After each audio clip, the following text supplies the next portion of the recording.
Come on. There we go. All right. I'll tell the world that we're streaming. Did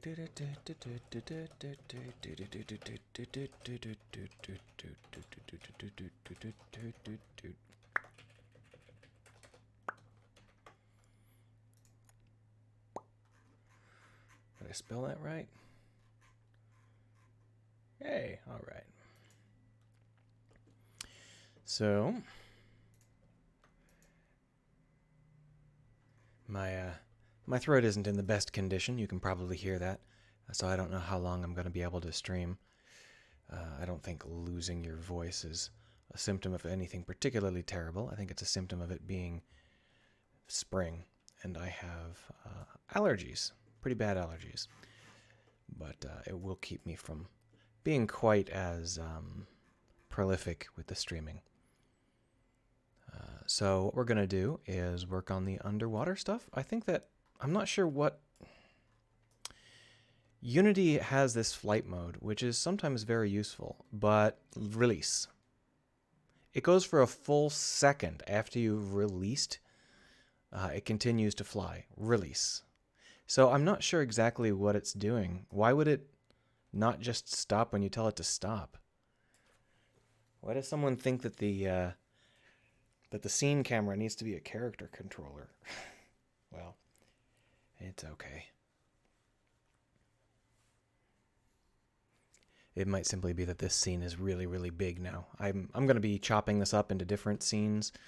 I could do that today, I suppose. But the basic idea is that each of these rooms needs to be its own thing.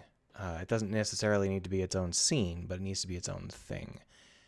So, as you can see, we actually have the rooms already split up. Room 1, 2, 3, and an imaginary fourth room that's probably never going to actually happen. So we'll just turn off room 2 and 3 for a little bit here. That should prevent... No, it's still pretty sluggish. Yeah, I don't know. Anyway, I better actually put Twitch on my screen in case somebody stops by and says something. As unlikely as that might be. So we've got a lot of stuff that we need to do. And one of the things we need to do is work on animations. Since we now have an FBX export system that works, what we're going to have to do is develop the animations a little bit. Now, most of the animations are procedural within the shader. All of the wriggling is in the shader, not in the actual animation. So all we've done so far is some very, very basic. That was strange. Some very, very basic poses, and they're not even animated poses. We do have a couple of animations, like when we flip over, but you can see that the camera actually is so close that the quality of those animations is largely irrelevant.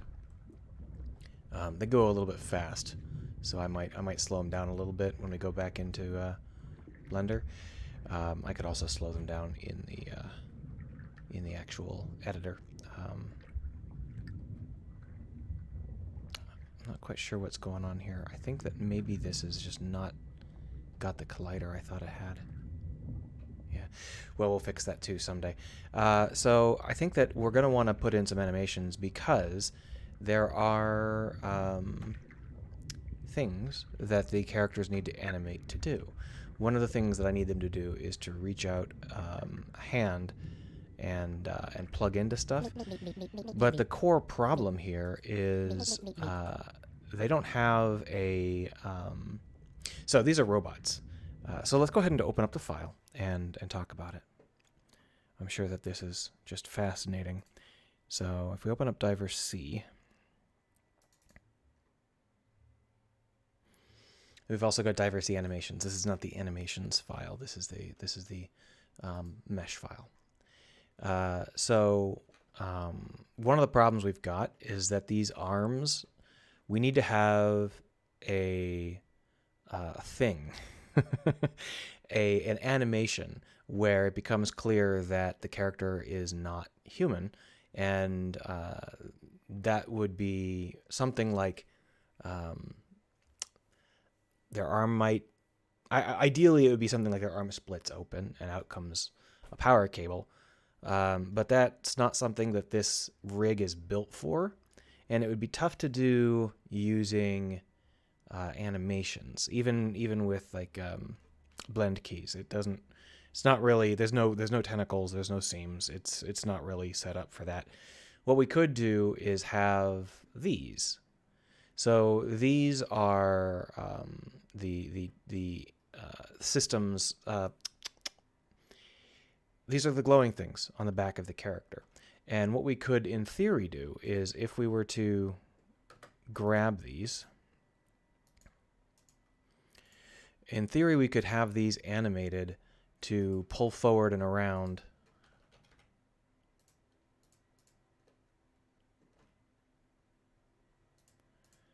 and plug into something like this, right? More or less. So the problem with that is that these aren't arms. They don't have a proper, what do you want to call it?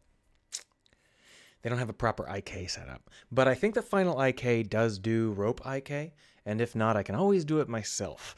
So what we're going to do right now is we're just going to fix some of the weighting, and then we're going to go in and create the IK. So in order to fix the weighting, we're going to select the tentacles, then we're going to select the skeleton, then we're going to go into paint mode. Oh, we're going to select the skeleton, and then we're going to select the tentacles. Okay, whatever floats your boat. And then we're going to go into weight paint mode. And now what this does is it allows us to edit the, that's right, they never actually work. That's fine. Come on. So what this allows us to do is it allows us to pose these as we're doing our weight painting. And our basic priority here is we want this to not bend. You see that sharp crease? That's bad. We don't want that. So what we want to do instead is just kind of blend it together. So we're just going to choose this blur brush. We're going to select this guy because I can see it easier. And then we're going to blur. And it should affect both sides. It does not appear to be affecting both sides. So we're going to undo. And we're going to try and get this to work. The new Blender bone paint is really bad. It's like the worst. I don't know why they changed it to be like this. It is literally 5 times worse than it was in pre 2.8. And I just don't understand why. Maybe there's some like better practice. The Raylan stopped in to say hello, that I don't really get, but it's fascinatingly awful in the new versions because you have to constantly tell it to manually deselect bones, and then you've got this really, really fat selection brush. I know it's the actual brush, but when you hold shift and you're going to select something, why is it still the big fat brush? It should be a selection brush. Maybe I'm just used to... this is still not... Look at this. This isn't working. So I turned on X mirroring and it said, fuck you. Okay, well, we'll keep going. Okay, I turned off X mirroring. I'll put it back on. No, that's not working. So I'll undo. Okay, so that X mirror, I just undid it, which is why it decided that. So I've tried that twice now. We'll turn it on down here under options instead of under symmetry. There, that works. It has to be under options, not under symmetry. Obviously, I don't even know what I was thinking. So we'll just keep blurring and blurring and blurring. That's not blurring at all. Why are you failing to blur? Oh, I better make sure auto normalize is on, or else we're gonna have troubles. Where's auto normalize? There it is. It is on. Good. That being said, I don't know why this isn't working. I presume it's because I have to change something else. Give me a moment. We're going to select this bone, rotate it down. And you can see that we're already getting slightly better bending, and that's really our priority. But it's nowhere near ready yet. And the big problem is this last bone. I'd like it to lerp way, way out. And in order to do that, we've got to really bring out this red. It can only be red at the very, very tip. We need it to be much, much closer to a green throughout. And the way to do that is to actually paint for this bone. Since we're doing auto normalize, it should work out. Was that my phone? I don't receive any phone calls. Wait a second. Where is my phone?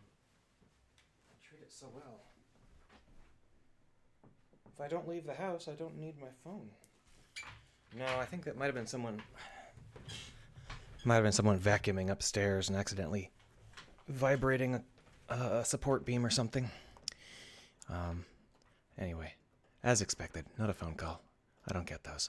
So we've got this weight and this strength. We're going to bring the strength way down. And we're just trying to bring the red down past this joint. The only issue I've got is that it might be...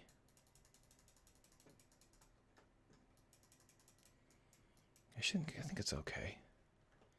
We'll know for sure in a minute.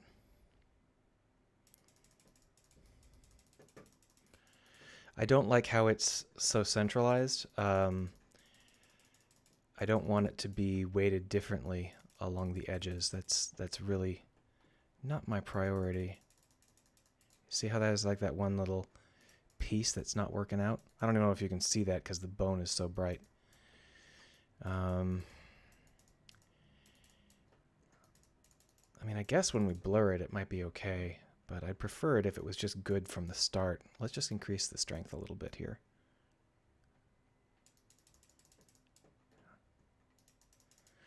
And now let's switch over to blur and try it out.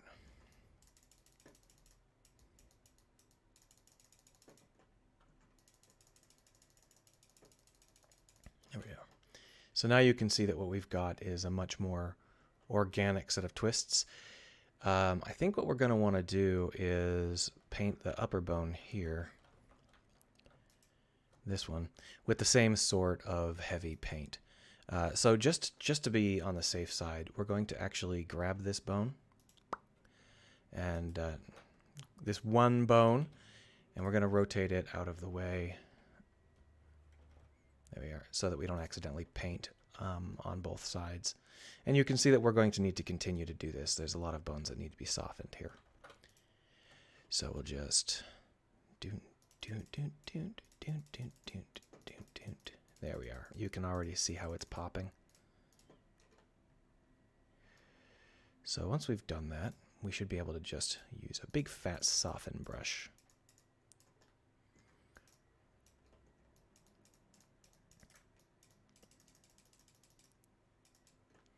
How does that look? Well, it's definitely more organic. It gives it kind of a double twist I'm not sure I like, but it's definitely better. We'll go ahead and just work with that because we can always change it later. We can always repaint as many times as we want. We're probably going to have different tentacle sets, which that's going to be something that we're going to have fun building in the future. So just bring that up, select this bone. There we are. So let's go ahead and unrotate all that stuff and hit save. And that should be enough to fix some of the, it's been bothering me for a while. Some of the resting poses have been really pretty bad.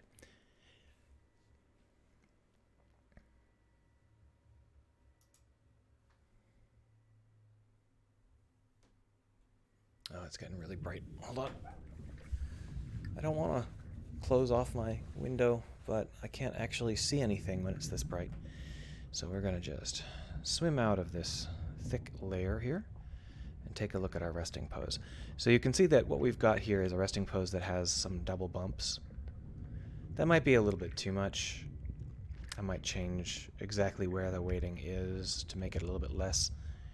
But it's way better than it was before, which was like instead. It was like really, really creased. This is much more wobbly, which might be okay, or we might have to tweak it. But what we're going to want to do is try and set up an IK system on these tentacles. I'm not 100% sure that this is possible using Final IK because I've never had to do it. But Final IK is one of the best IK solutions, so let's give it a shot. We'll go over into the player model, and we'll start by doing it manually, and then we're going to have to make it so it does it automatically. How much fun is that going to be? So we're just going to pop this open and take a look at these tentacles.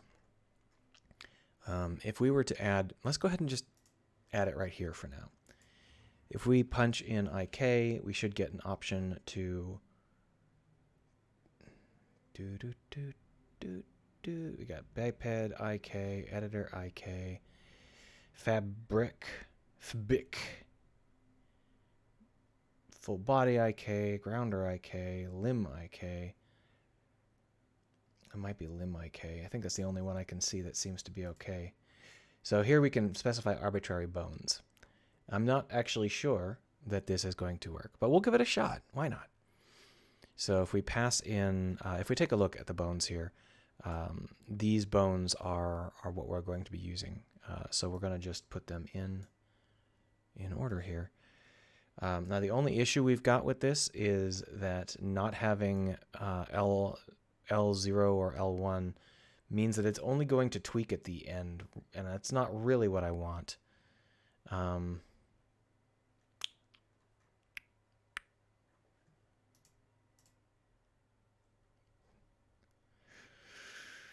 Not really sure. We'll have to think about it. So if we, I wish this was an arbitrary length and it wasn't just 3. That's what I'm wishing.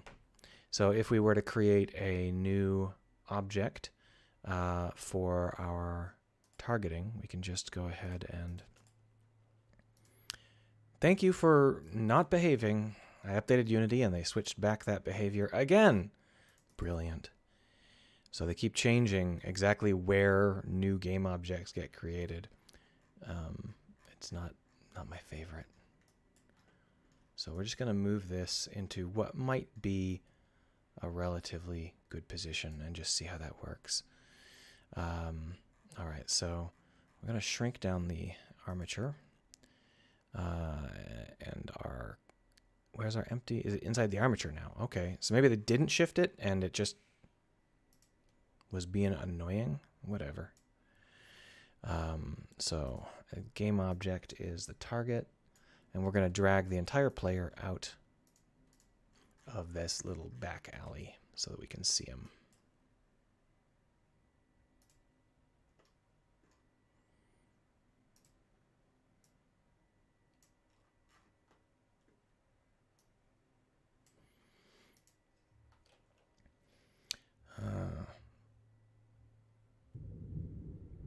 So you can see that what we've got is an attempt to reach. And if we take a look at how that looks in scene view, the object that we're trying to reach is this one. And you can see how it's not even trying with that final bone. The final bone is just really almost 180 degrees off, which is kind of not what I expected. That's really quite weird.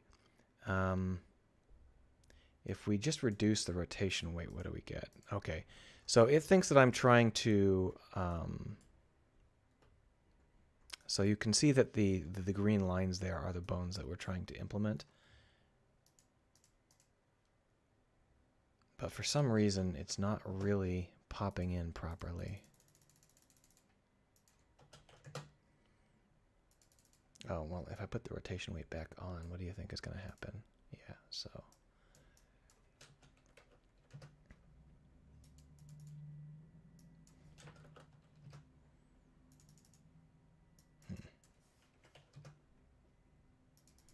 I think that the bend plane is the elbow joint.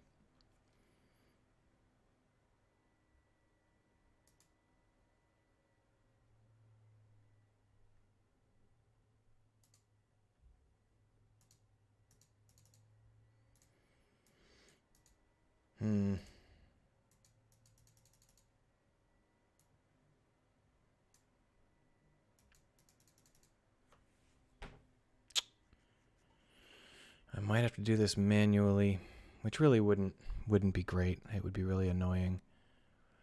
it might actually be easier to have a mesh that pops out of the player's arm and does its thing. So we can create like an artificial segment for the forearm, pack it away inside the forearm, and then use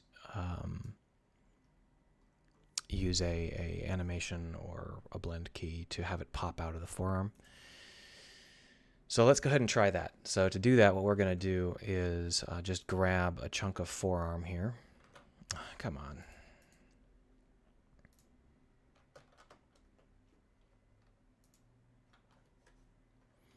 A little bit further forward.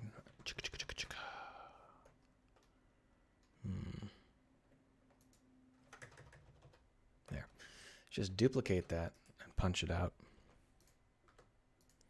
Right now we're using the left forearm. We could mirror it, but I think the left forearm is fine. Okay, there we are. So this is the forearm in question. Let's go ahead and unview the wireframe here. It's just really the bones. I turned off. Okay, so they're still being annoying. Suppose we could just hide it. Yeah, let's go ahead and put it back in front and then hide it.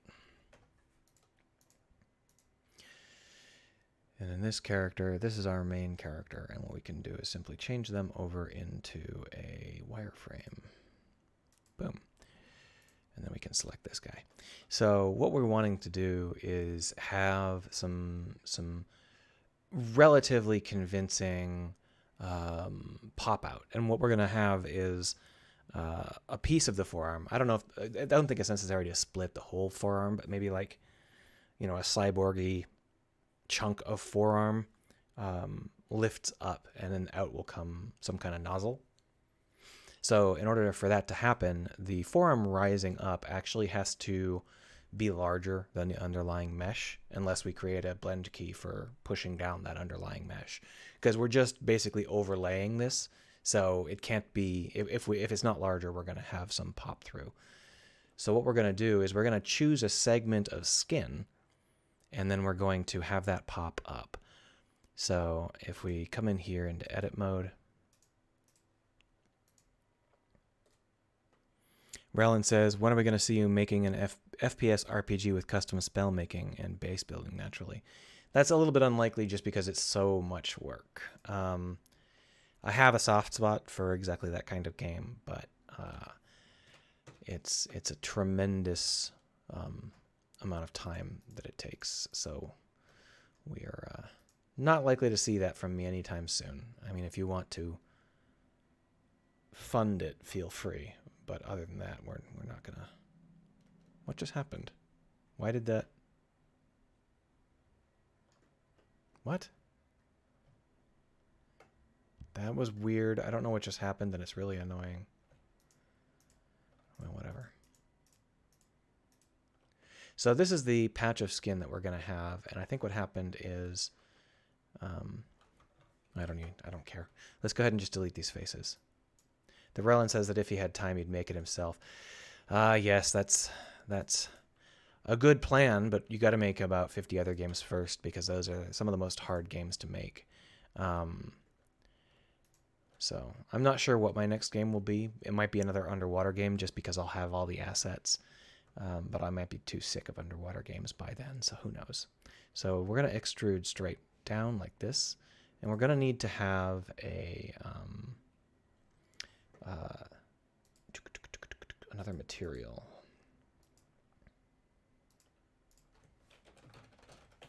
Which we'll call machinery. Bring down that base color to a nice dark color. And then we'll just assign that right here. And the only part of the skin that's going to be skin tone is the very, very top part. So we're going to just cut right here. And then that's going to be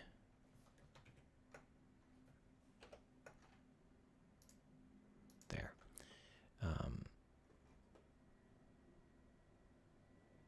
Did that not work? I don't think I caught it. Oh, yeah, it worked. Didn't it? Did it not? I thought it worked, but apparently I am wrong. Let's try that again. I forgot to hit assign, didn't I? Brilliant. And then what we're going to want to do is create a little teeny crease underneath that.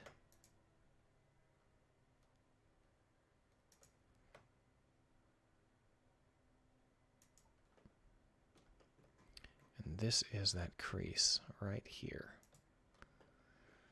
So we'll need to cut one more time.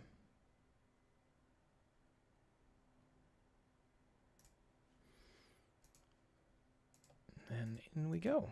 Come on.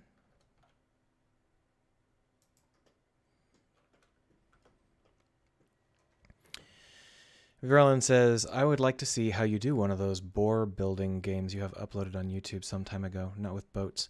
Oh, boat. Yeah, I've been talking about that a lot on Twitter. The basic way that you use boats and ships and stuff, those are normally done using a voxel system with modules that are voxel shaped. You know, the modules might take up more than one voxel, but they're still on a voxel grid. But the problem with that is that hulls are really bad for voxels. Voxels, trying to build a hull out of voxels is a tremendous amount of really boring work, and it doesn't create any easily simulatable surface. So if you're doing a boat game, like I presume that you're talking about Stormworks, if you're doing a boat game, then what you've got is you've got a continuous simulation of how the boat hull is hitting the water. And if your boat hull is made out of voxels, then you're going to have to actually do like 10,000 iterations of voxel math constantly every frame. But if your frame, if your hull is just a mathematical, curve, then it becomes much easier. So if I was going to do a boat building game or something similar, I would use mathematical curves for hulls instead of voxels, even if I was using voxelized interior elements, just to make the simulation easy. And that's what I might do. I have a setup planned for underwater submarines, and I don't mean like real world submarines. I mean like really expansive fantasy submarines, and that would be what I would do if I go underwater. But I don't know whether I will or not, because it's it's a lot of work. So here's we've got this situation where I somehow managed to reset the skeleton. Don't really know how. Absolutely not what I wanted to do, and it's really dumb. There we are. So what we need is to have a series of oh, come on, seriously? All right, so for some reason it's constantly resetting, and I think that might be because there is an animation. Yeah, so there is like one dumbass animation here, which we're just going to clear.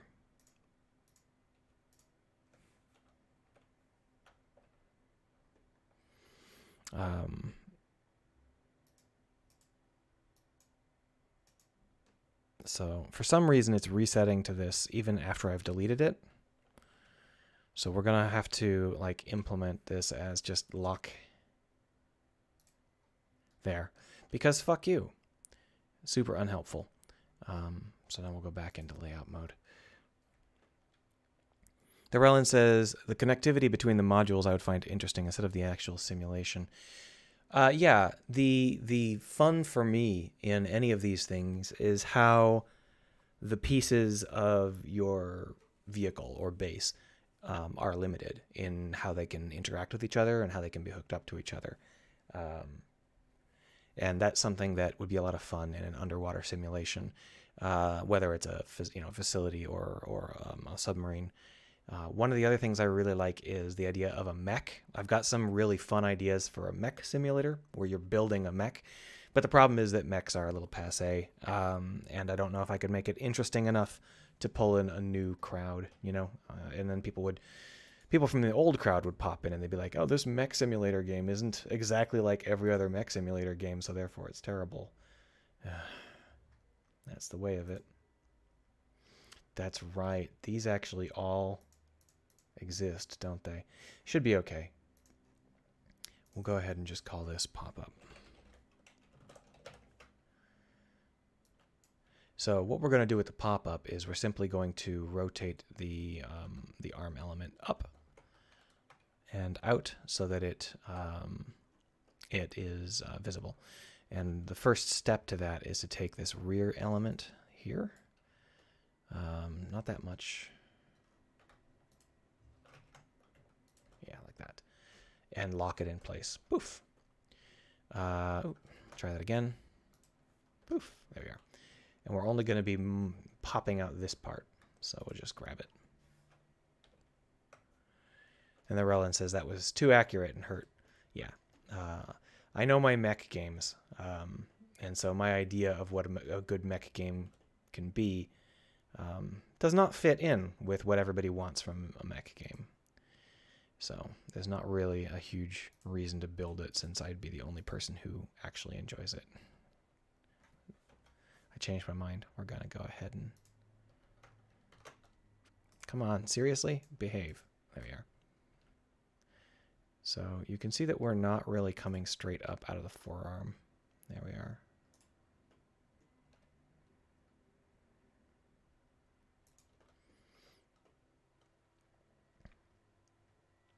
And then obviously we're going to have to fill the entire area in here with more.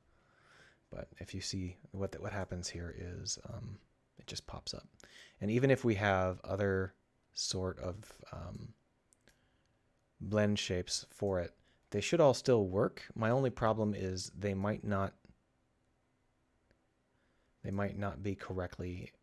Yeah, it seems like they're fine. We'll find out when we actually put it in the game. I have other options as to how to do this. For example, I could put a seam around the wrist, and then I could literally just pull the forearm back. That might be better.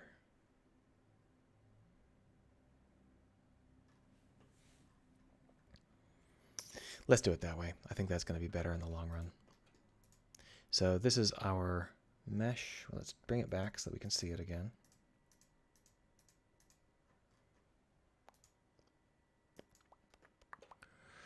So basically right now what we've got is a contiguous mesh. There's no holes in it, but there's a seam that stops right here, like you can see. So if we were to actually cut the mesh right at that seam, it would be fine. The only thing we have to make sure of is that we cut it at the same place on both arms. And you can see that there's a gotcha here because I was lazy. If you take a look, this triangular shape, which leads into the node, the pole here, is a really easy landmark on the mesh. And if we go over to this side, you can see that it's further away. This one goes 1 unit less than that one because I am just not very bright. See that? So I think our first step needs to be to clear this seam because it's otherwise going to give us trouble later.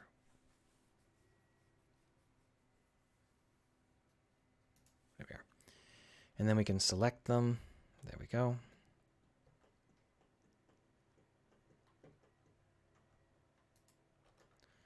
Then we should be able to hit V. Here we are, cut it. So now we have a hole in our arms. So what we can do with that, there's a lot of things we can do with that, but one of the things we're definitely going to want to do with that is save it as a new diver.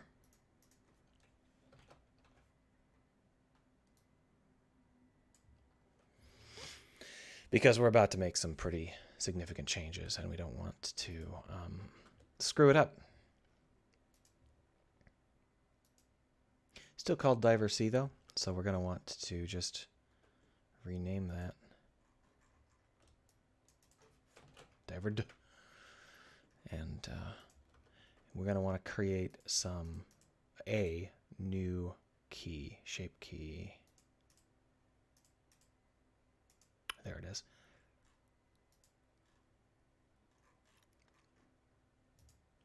Why isn't this working? Okay.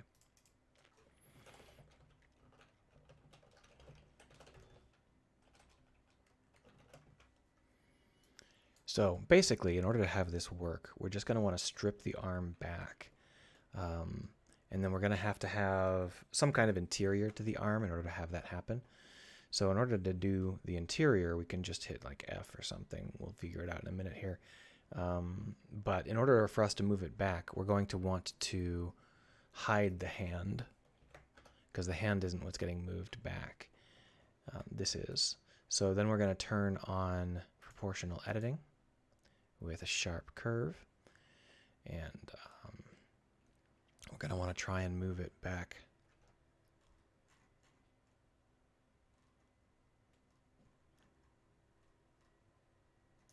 Oh, you can see that we are doing it on both sides. See that? That's going to have to go.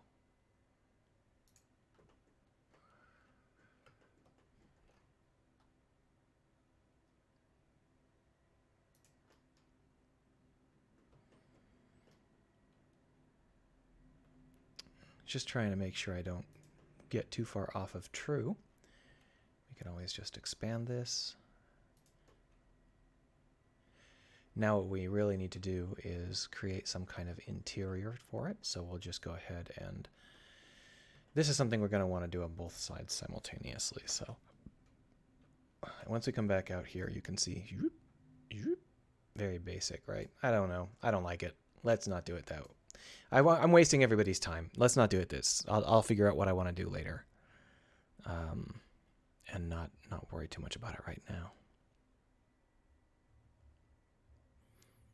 Thank you for importing it. Can you now delete it? I'll have to figure it out some other day. I don't know.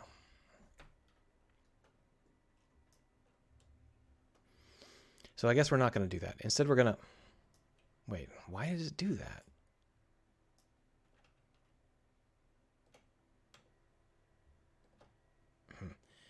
Sorry, I'm still getting over this weird lag on stopping. I'm not sure why it's so laggy. Let's go ahead and do some more work on this particular room. What we have right now is a bunch of greenery, and we have no real use for these coral.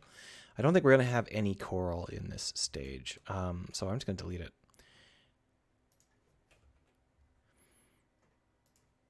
We are also not going to have any sea snakes. The sea snakes weren't really working out because that was before I understood how the particle system worked. So we'll delete those as well. Here's an unnamed bunch of coral. We'll delete them. What's cube? Is that fish? I think it's fish. Yeah, it's fish. I'm going to go ahead and just delete that too. Here's our captain. This is actually just a leftover talking head script. We can get rid of that. Here's detail plant A. We can definitely get rid of that. All right, so we've cleaned up a little bit. We have some things that are still not properly in the level or in the room. This one is our test. It was our gloop cannon test. I think it's time to take the gloop cannon from a test to an actual in-level, like semi-permanent fixture. Let's just take a look and see whether or not it feels right. The gloop test is for these blur objects that kind of hide the edges of the rocks. You can see them here.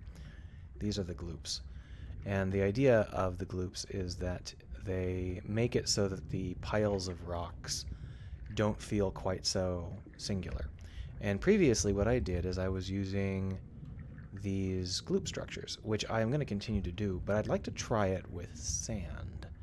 So what we're going to do is we're going to go ahead and create a secondary gloop cannon, which we're going to call a sand cannon.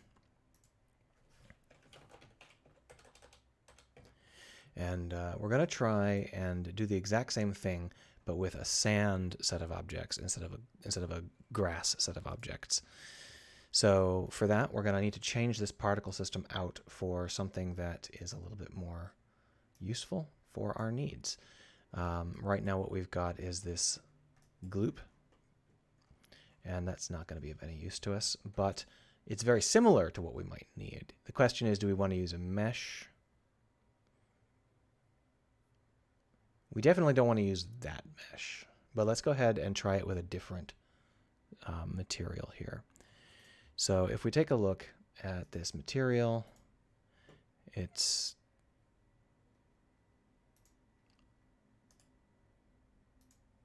would you please select the God damn, I hate that. Every time Unity makes a change, they make it harder. Select it. Thank you. Select it. Can you select it? Can you please select this? Hey, how about selecting this? Do you know how to select something? No, you don't? Yeah, I didn't think so. God, you're dumb. So what they've done, instead of actually selecting things when you tell it to select, is it flashes. And it's usually not even on screen. Like it's scrolled off the side. So how does that help? Anyway, we're going to call this detail sand. And we're going to try to set this up in the same basic setup, but with a kind of sand look instead. Just drop that in under renderer.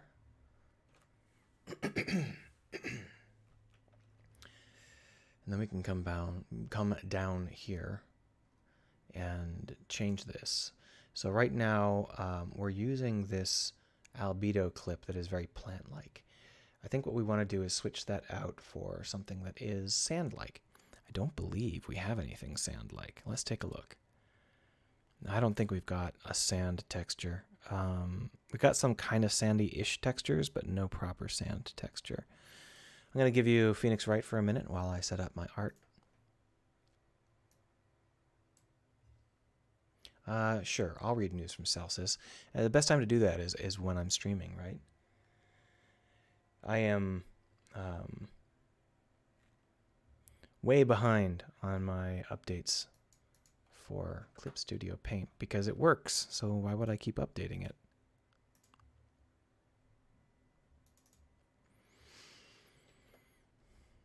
Oh my gosh, I am so hungry. I don't know how much longer I'm going to be able to stream, but we'll find out. Making lunch is going to be real quick because I'm making der noodles. Why are you doing this to me? All right, so let's go back over here into here, drag it over here, create a new directory.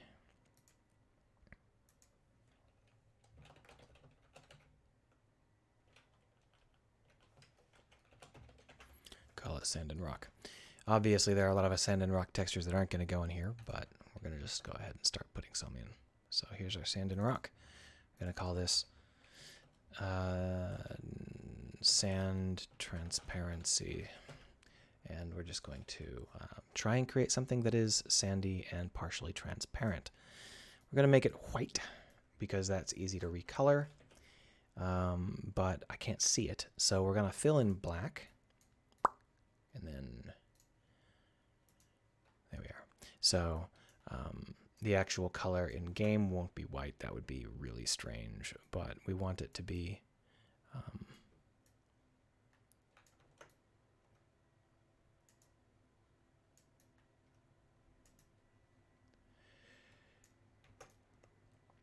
we want it to be recolorable, and it's easier to multiply. So that's what we're going to do. So now we've got some really heavy middle elements. We're going to switch over into some droplets and add in some, oh, that's a really low opacity. Add in some nice scatter like this.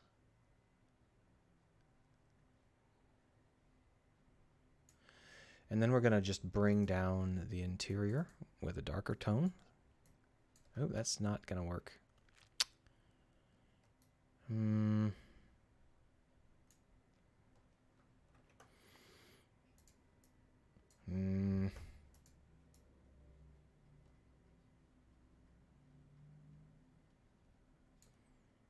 We'll try it.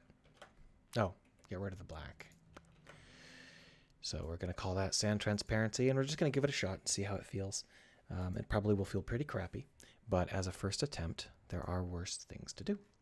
So down here in our detail plant, here it is. So we're just going to get that sand transparency in.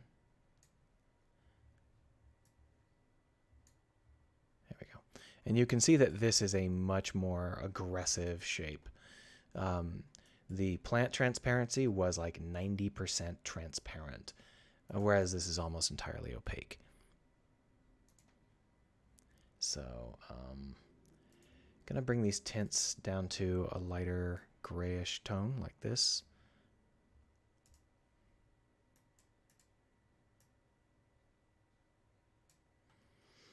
And I don't know for sure how it's going to look, but I can tell you one thing for sure. This normal is terrible. We're going to just switch it out for a default fuzz normal, if we can find one. There's some flakes normals. That might be okay. Let's try it. Well, that's interesting. I'm not sure. Let's go ahead and just see how it feels. So if we come down into our sand cannon, we currently don't have anything in our sand cannon. We haven't fired it even once. But we're going to go ahead and change that by firing it even once. Kaplow. And let's take a look.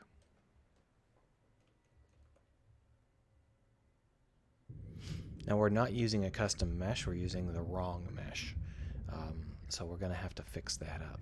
But the idea here is that this might not be how I want to think about it. The idea here is that we want this to feel like a loose, sandy collection. So we're going to come back into here and actually punch out, just start over. There's no reason to worry about it too much. And then what we'll do is we will just use this droplet and just create a loose collection instead of having an opaque middle. We're just going to do the exact opposite of what I just did. We're going to have sand that is just flakes.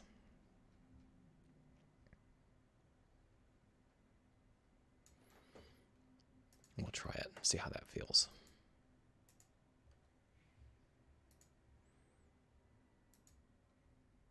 But a big part of this is going to have to be figuring out what the mesh should be. And I think what it needs to be is an offset sphere. We're going to have to try it out and see. Okay, so you can see that this is really a very thin layer of sand. It's almost invisible. That's not necessarily bad. Let's go ahead and create a custom mesh for it. So the custom mesh that we're going to need is, at least the first stab at it, is going to be pretty simple. Here in meshes, there should be,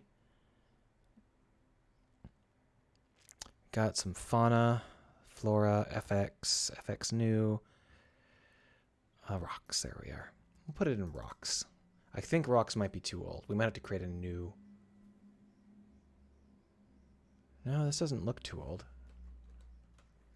All right, so yeah, we'll put it in here. I'm a little bit nervous about using old files because of my problems with old files in the past, but we'll do a UV sphere here. And if we take a look at how this UV sphere is, you can see how it is fairly complicated. It's got a lot of pieces. So we're going to bring it down, something a little bit more like this, maybe even lower like this. And then what we're going to want to do is move it so that it is in the right place, which is something like this. And you can see that the UV sphere comes pre-UV mapped, hence the name. And that should be perfect for our needs. So we're going to go ahead and create duplicates and put them inside. Only problem is I can't see how big those duplicates are. So we're going to have to switch this over into viewing it.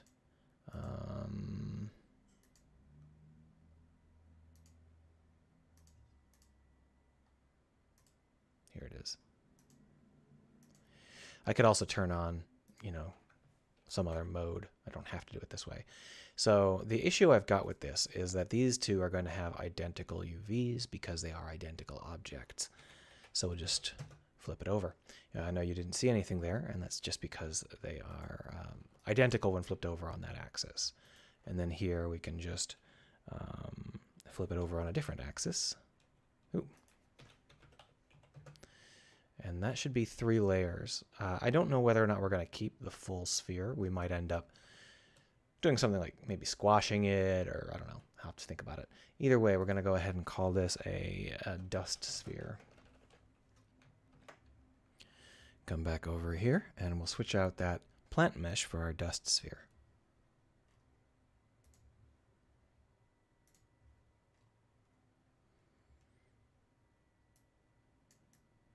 No, wrong.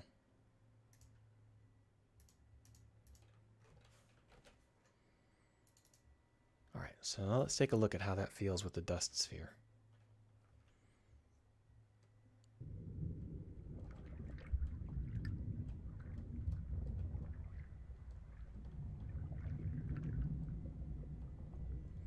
So you can see that it no longer comes, I don't even know if you can see it very well.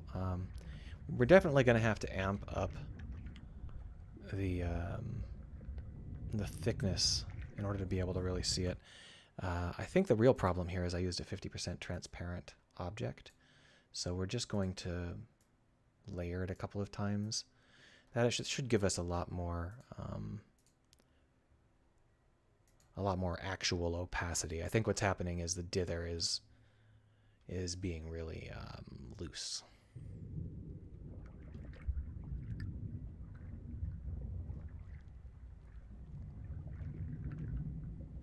Yeah, that's a little bit thicker.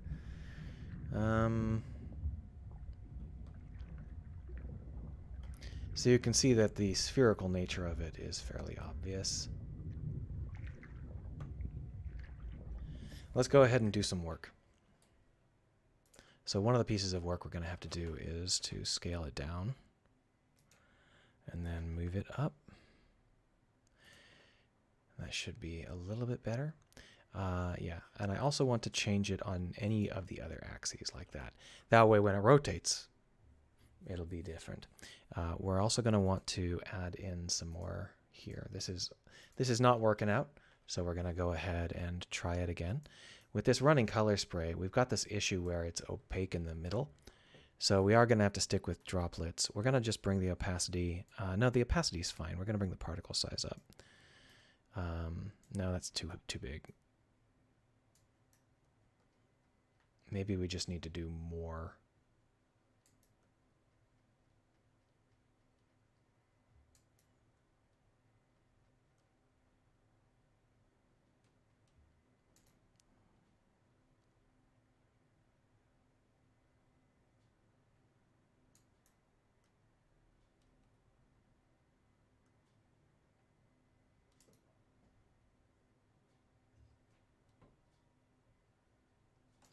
There, that's a lot more stuff. Let's go ahead and do this using color spray just to bring the tone into a little bit of variation so that it's not all the exact same tone.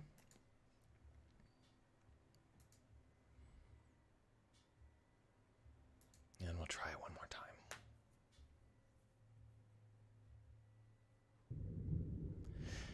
See, I was thinking about opaque options. I was thinking about having the sand be opaque, but I'm not sure I can pull that off. I think it might have to be transparent, but the problem is I'm not actually sure.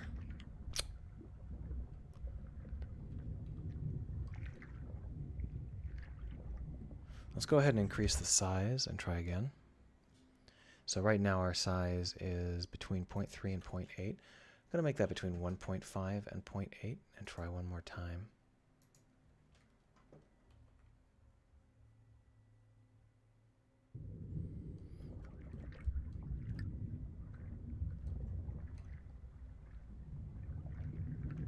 Well, at least now we can see it. It doesn't really feel like sand, though, does it? It kind of feels like spider webs.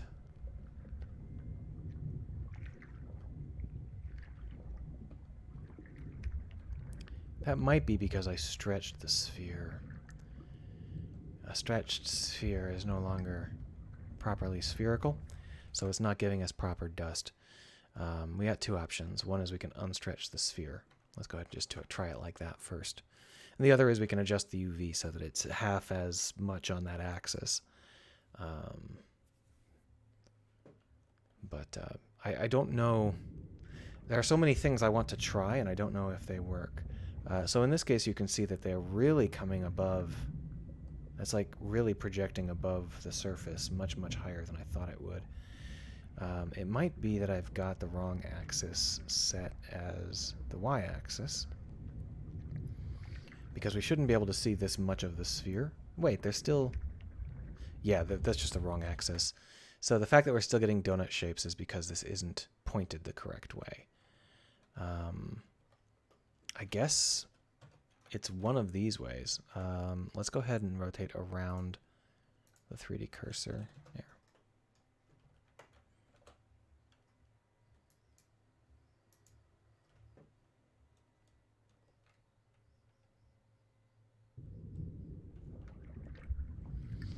Still looks pretty high. I wonder if they're still square, like if they're still like discs, then we did it on the wrong axis. If they are now round, then we're just 180 degrees off. I think that it looks like they're now round, so I think we're just 180 degrees off.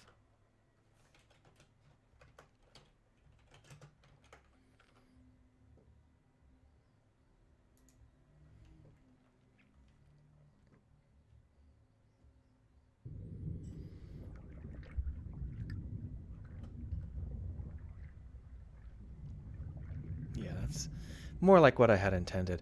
This still doesn't really...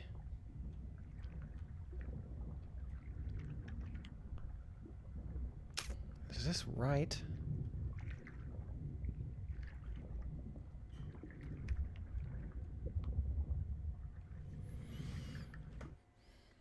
You know what? Let's try...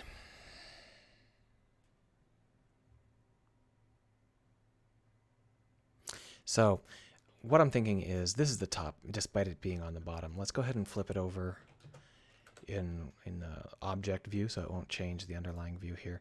If we take a look at the UV map, the outer shell is on the top, as you can see. The inner shell is on the bottom, as you can see, which means that if I want to have layers, what I could do is I could simply have the top and the bottom be different. So let's try that. Because what I'm thinking is I want to have a top layer that is considerably lighter and a bottom layer that is considerably darker. So what we're just going to block it in like this. Why is the density so low? That's better. Part of this is that I can barely see the screen. I am loath to delete, or to close my windows. So a little hard to see what's going on. We'll just use a soft erase. And then that's going to be portions of our underlayer. Let's go ahead and block that in with droplets to brighten it just a touch.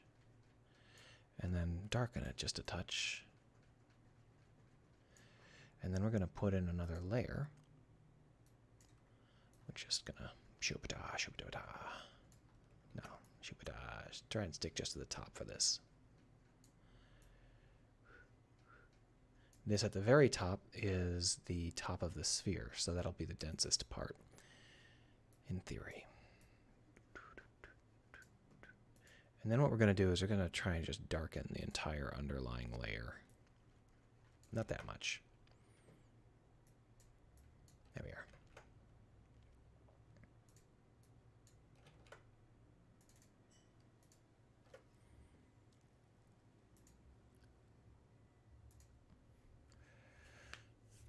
We also need to change the colors. They're way too bright right now.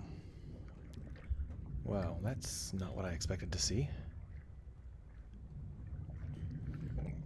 They are no longer way too bright. They are now really, really dark. You know, I think that Unity changed their importer because this is taking in object space. This is clearly upside down now. So, surprise, I guess.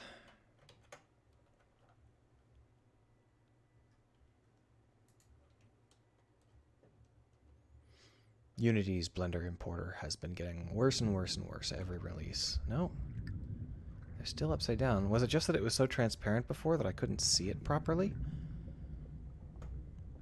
Well, maybe.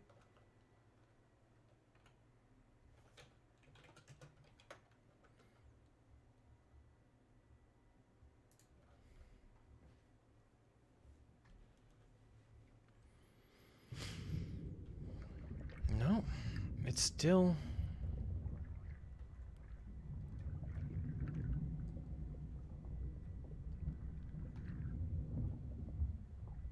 This is weird.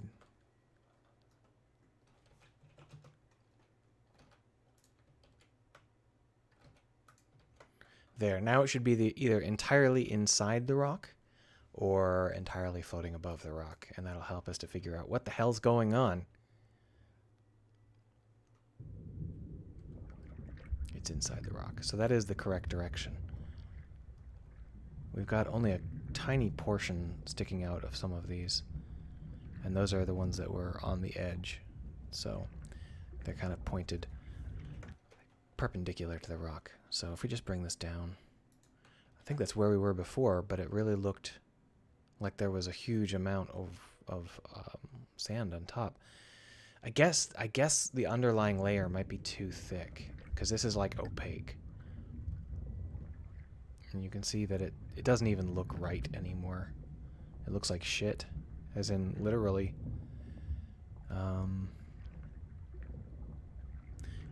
So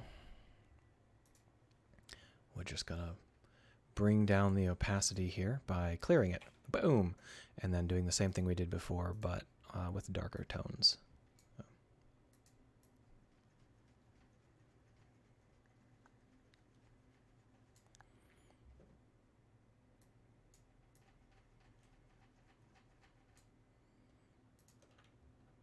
Oh, I forgot to friggin' clear the black mask. That's what the problem was. Idiot. Okay. So we were probably fine, and I just screwed it up because I forgot to actually clear the helper layer that I put in so I could see what I was doing. Obviously, that was wrong. All right. So stupid.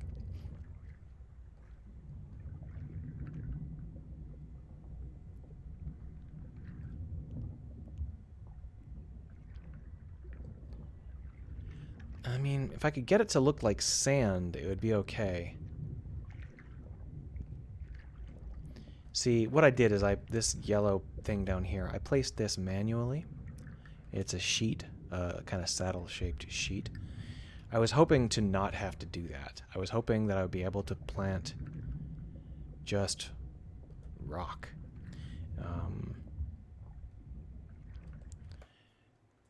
If we were to double... I don't think we can we? Let's try it. If we were to double the x-axis on all of these...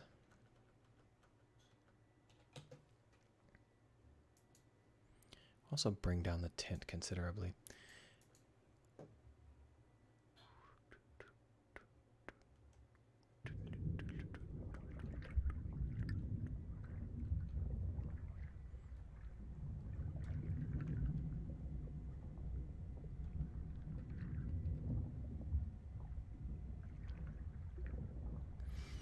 It doesn't really feel like sand, because sand doesn't have arcs like this. Sand isn't really round, and this is round. I might be able to do something with it if I can get rid of the roundness, but the problem is if it's just a sheet, we're going to have issues. So I'll show you what it looks like if we're just using a sheet. If we come up here to this, we can replace this with quad. Now that's a cam quad. We can replace this with quad. There we are. Or we could replace it with even the spherical quad. That would probably be a better option. But when it's just a quad, I mean, we might have to move it a little bit because it might be underground too much. It might even be on the wrong plane. I don't see anything. So if we come down here and we look, yeah, apparently the quad is on the wrong. Thank you for continuing to move for 15 seconds after I stop. The quad is on the wrong plane. It's all upside down. So we would need to create our own quad or flip it somehow. Let's go ahead and just create, use our spherical quad. A spherical quad is just a quad that's got normals adjusted so that it is it takes brightness in a different way. And I think that it's also 180 degree flipped. Apparently not. These are all still inside and pointed the wrong way. That's a shame. Alright, so we're going to have to create a new thing if I even want to try it. Might as well replace this one. It's not going anywhere.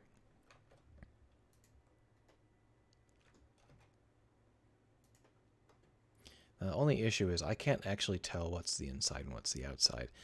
Blender hasn't gotten very nice about that sort of thing. Can you tell which side's the inside and which side's the outside? No. But if we were to select a material, fucking show me culling, asshole. So now that we've got that material turned on, we can turn on backface culling. And you can see that it's definitely much clearer. What the hell? What's going on? Why can't I see anything?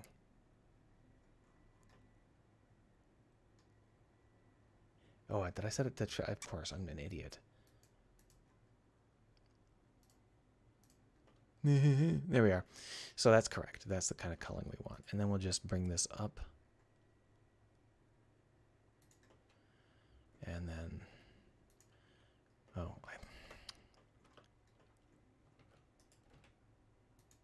I'll rotate it 180 degrees. And that should do. So if we mark this as our dust sphere 01, why is it? If we delete that, go back over here, do it again. There we go. And we'll save that. It's no longer a dust sphere, but that's okay. We're just doing testing.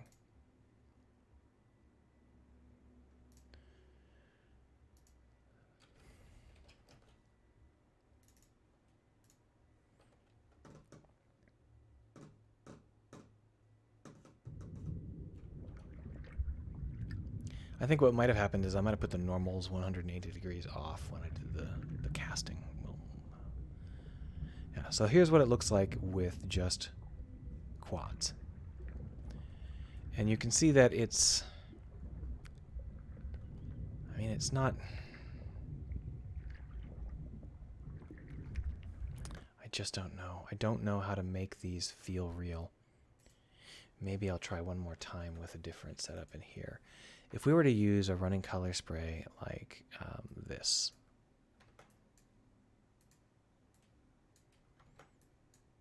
and then we were to use a droplets setup for the rest, I wonder if this would feel a little bit more natural.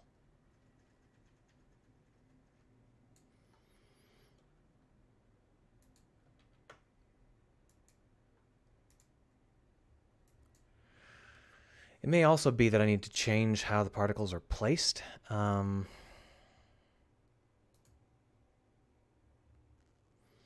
Because sand doesn't really gather on top of rocks like this.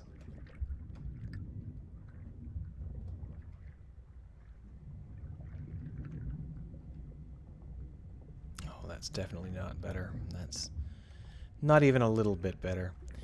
Let's go ahead and see if I can polish the... Well, first off, let's darken this up, because a big part of the problem is that it's completely undifferentiated.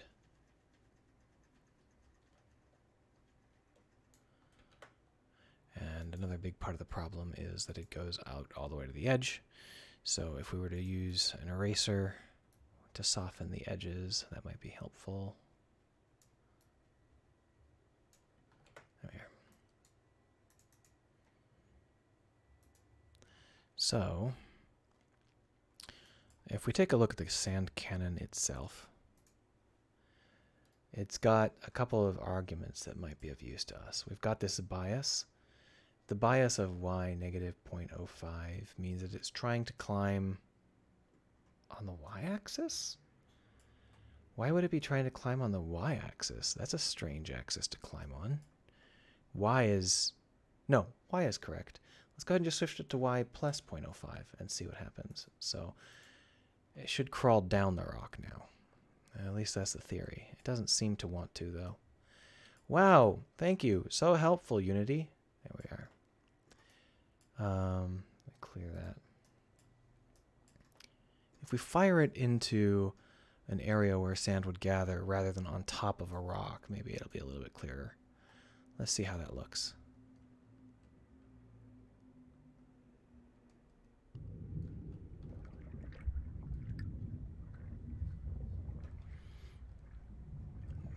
So there's the manual placed ones, and these are the bad ones.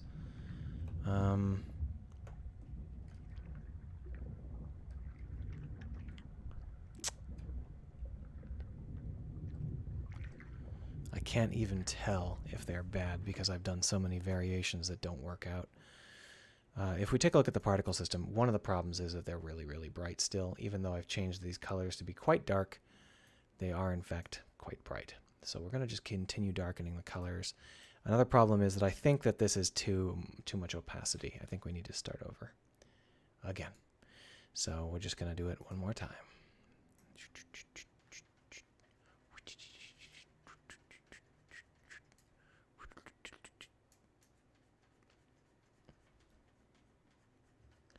We could add in like vertex color to darken an underlayer. I'm not sure whether or not this shader supports vertex colors. I'll have to think about it.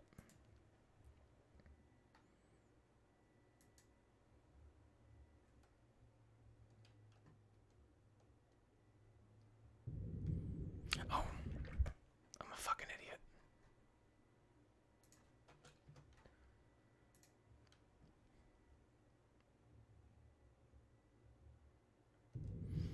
I don't think that'll change anything because it was spawning particles in the middle of nowhere, so who cares? But it was still dumb. The manual ones still look pretty good, but the automatic ones, now they're pitch black.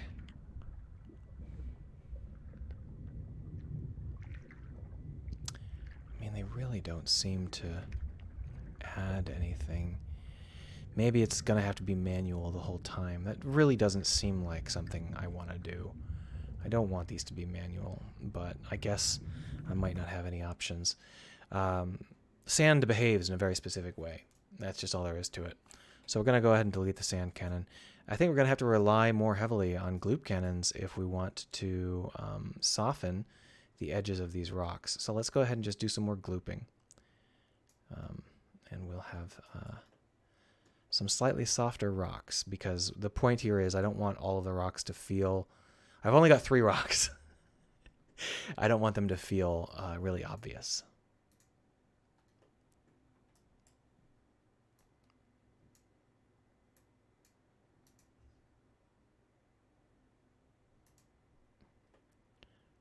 These are really glooping. I mean, these are not spreading enough.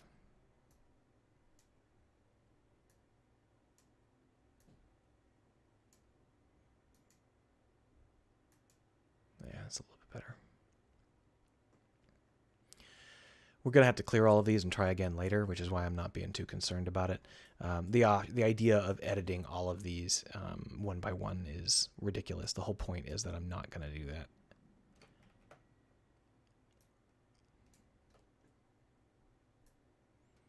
But I'm trying to figure out what best practice is.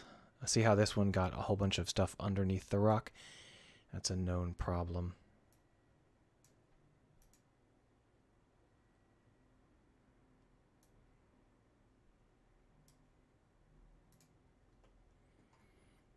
Another known problem is that we might actually hit the max limit on the current particle system. I might not have increased the limit enough, but that's something I can fix. So if we come down here into our particle systems, we're going to want to randomize the order. And then we're going to want to come down here into the particle systems and make sure that their maximum emission, I say 10,000. 10,000, that's fine. Let's take a look. Let's see whether a gloopy set of fuzz balls is what we're looking at here. The only reason these are better is simply because it's more forgiving to have mass. Like, plants can grow in any given direction, so it's okay if they kind of jut out. But sand really can't do this. I mean, if you have sand doing this, it's going to feel really stupid. That's actually 2 different particle systems interacting in a really awkward way. So I think what we have to do is just delete the other particle set for that.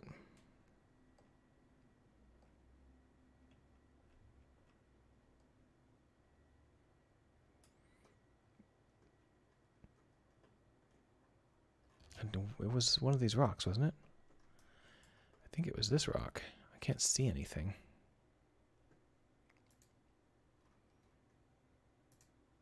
So here's the gloop cannon.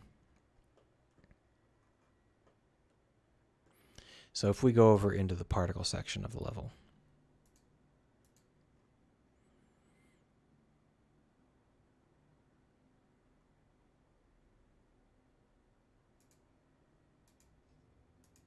Ah, here we are. So we've got some particles floating here, as you can see. We can just delete them.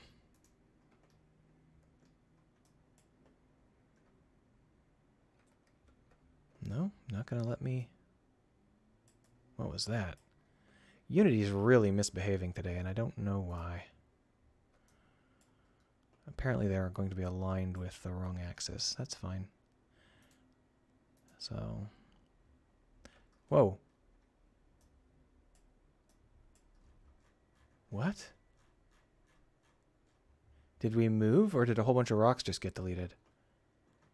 I think we might have just selected a rock. And that just changed the visual so much that it startled me.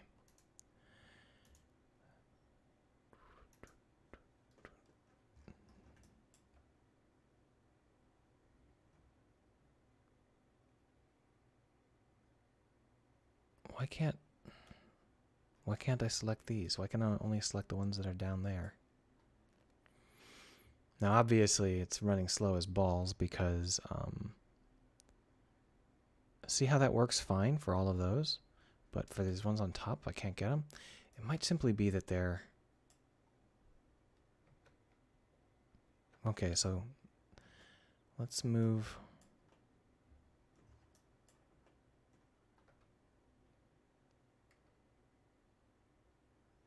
What the heck's going on?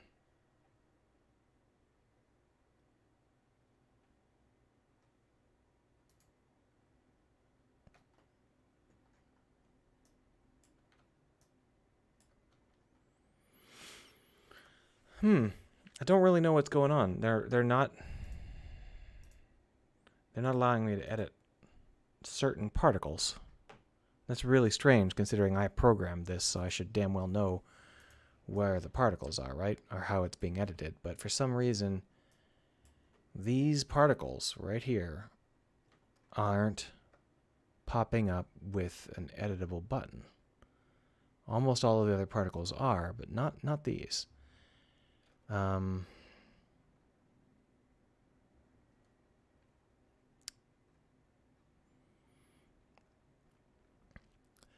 That's so weird.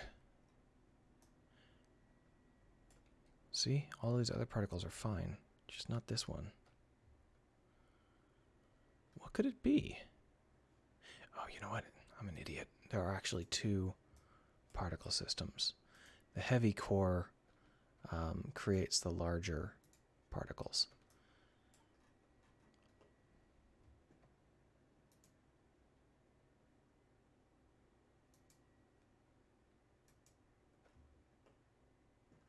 All right. See, it still counts as selected, but it won't run specific. I mean, it still counts as active from a GUI element perspective, but it doesn't count as selected. And I don't currently distinguish between those, so that's why it was doing that weird shit. Alright, so this is the fuzz minus the giant green poof coming out of the top. And you can see how it breaks up the profile of the rock. The plants also break up the profile of the rock. They move, which is nice. But the two kinds of breaking ups do not get along. So it's really an either or, which is a little bit of a shame. I might be able to figure out some way to make them get along, but at the moment they don't. If we come down here, you can see an area where there are both, and you can see that a big part of the problem is simply that they have such a different reaction to the light. The plants are this vivid, vivid green, whereas the other ones, the slime is much, much less vivid. I wonder if we were to try to bring that under control by making the plants a little bit darker, what would happen? So if we come down here to the seagrass shader, you can see it's got these vivid green colors. If we darken that, okay, so what happens if we just darken the tip? I think we're going to have to do both.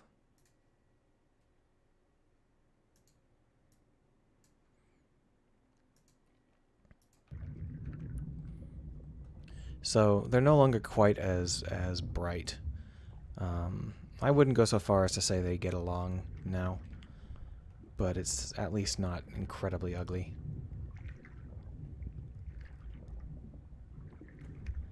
Here's some of the other rocks that I slimed. And you can see that once they're slimed, it's really hard to see the defining edges of these rocks, which masks them and helps to prevent the fact that that rock right there is exactly the same as that rock right there. You won't notice. That's the hope. I'm going to stop soon because I am super hungry. So if you have any questions, now would be a good time to ask. I didn't accomplish jack shit today. That's a shame. But I'll come back and I'll accomplish jack shit on Wednesday as well. And again on the Saturday after that. There are so many things that I have to do for this game, and I'm not 100% sure of the right order, especially because some of them I don't know how to do. So we'll think about it. Maybe I do want to have this level look good, and so maybe what I'll do is I'll focus on continuing to focus on polishing it for a while. For example, this area needs some more work. I got to start on it, but the end result was a little bit unsatisfactory. It's a little bit obviously a height map, so I need to do a little bit more adjusting here and there. I also need to change the characters' colliders so that the camera knows that it's allowed to not collide with the character itself. Right now the character seems to be pulling the camera in by force, and that's probably because there's a collider that the camera thinks is in the way, and it's probably the chest collider, which happens. The Relin says, make a to-do list. Yeah, I could do that, but that sounds like work. I don't know enough about how this game is going to evolve to really make long-term plans just yet, in terms of like the underlying programming. I know the mechanics. I think what I'll do is probably try to polish up the visual and the mission at the same time, but that is something that's going to require some work. I'm going to go get lunch before I die, so see you around.